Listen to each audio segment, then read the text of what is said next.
Welcome to Growing Minds Through Stories, where wisdom meets storytelling. Unlock timeless lessons on finance, success, and life through powerful narratives from history to today.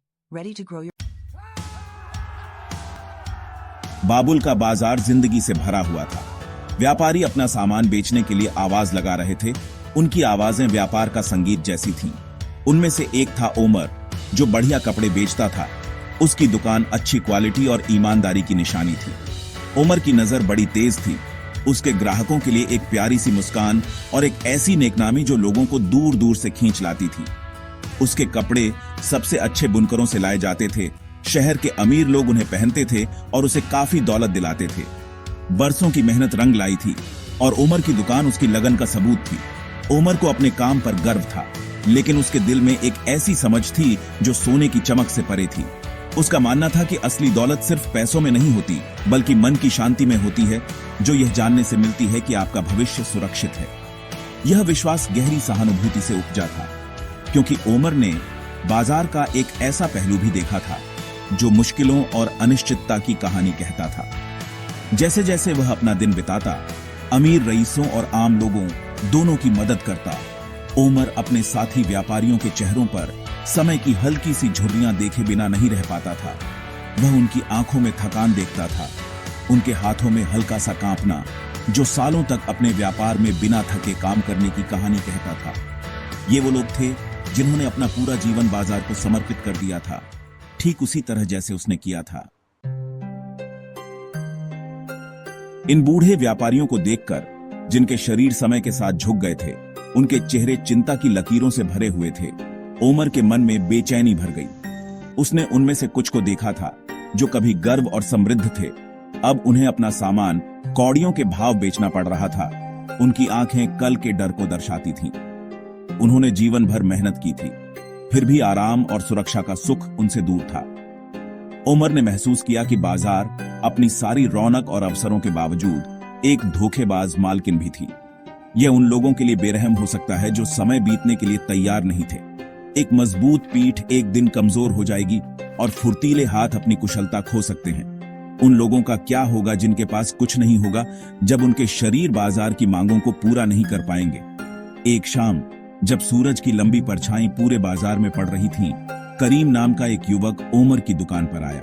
करीम, ओमर का चेला, एक तेज और उत्सुक सीखने वाला था। उसकी आंखें जवानी के जोश से चमक रही थीं। वह ओमर के बूढ़े व्यापारियों के साथ बातचीत को देख रहा था, उस उदास भाव को देख रहा था जो अक्सर उसके गुरु के चेहरे पर आ जाता था। गुरु ओमर, करीम ने शुरू किया। उसकी आवाज में सम्मान और थोड़ी सी चिंता थी। मैंने देखा है कि आप बूढ़े व्यापारियों की हालत से परेशान लग रहे हैं। क्या जीवन भर मेहनत करने के बाद उन्हें अपने परिश्रम का फल नहीं भोगना चाहिए? करीम का सवाल, हालांकि सरल था, ओमर के दिल को छू गया। यह एक ऐसा सवाल था जो उसके दिमाग में घूम रहा था, उसे एक अलग रास्ता खोजने के लिए प्रेरित कर रहा था, एक ऐसा रास्ता जिसका अंत अनिश्चितता और कठिनाई में न हो। करीम, ओमर ने उत्तर दिया। उसकी आवाज में वर्षों के अवलोकन और चिंतन से अर्जित ज्ञान भरा था। इस पर विचार करना सही है। एक व्यापारी का कर्तव्य है कि वह अपने और अपने परिवार का भरण पोषण करे, न केवल आज के लिए बल्कि अपने सभी दिनों के लिए। ओमर ने आगे बताया कि जबकि बाजार धन के अवसर प्रदान करता है, यह कोई गारंटी नहीं है। उसने बहुत से व्यापारियों को देखा था, कुशल और मेहनती होने के बावजूद अपने बाद के वर्षों में कठिन समय का सामना करते हुए। ओमर ने करीम के कंधे पर हाथ रखा। उसकी निगाह स्थिर और पिता के समान चिंता से भरी हुई थी।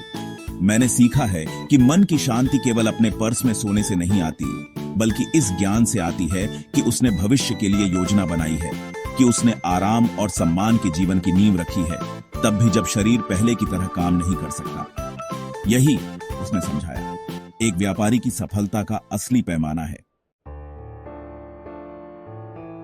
ओमर यह सुनिश्चित करने के लिए दृढ़ था कि करीम को उनके कई साथी व्यापारियों जैसी अनिश्चितताओं का सामना न करना पड़े। उसने वर्षों से सीखे गए ज्ञान को साझा करने का फैसला किया। करीम, उसने शुरू किया, एक सुनहरे रिटायरमेंट का रहस्य, बुढ़ापे में आराम और सम्मान का जीवन, दूरदर्शिता और अनुशासन से बने रास्ते पर चलने में है। फिर उसने अपनी 4 चरणीय योजना की रूपरेखा बताई।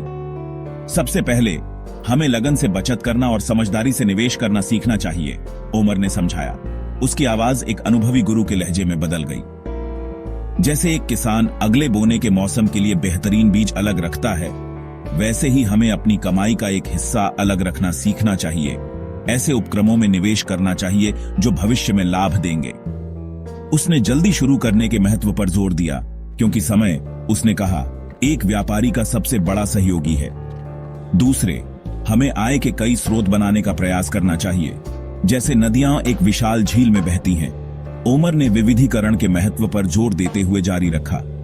इसमें किराए की संपत्तियों में निवेश करना, ब्याज पर पैसा उधार देना या किसी व्यापारी के कारवां में हिस्सा खरीदने जैसी साधारण चीज भी शामिल हो सकती है।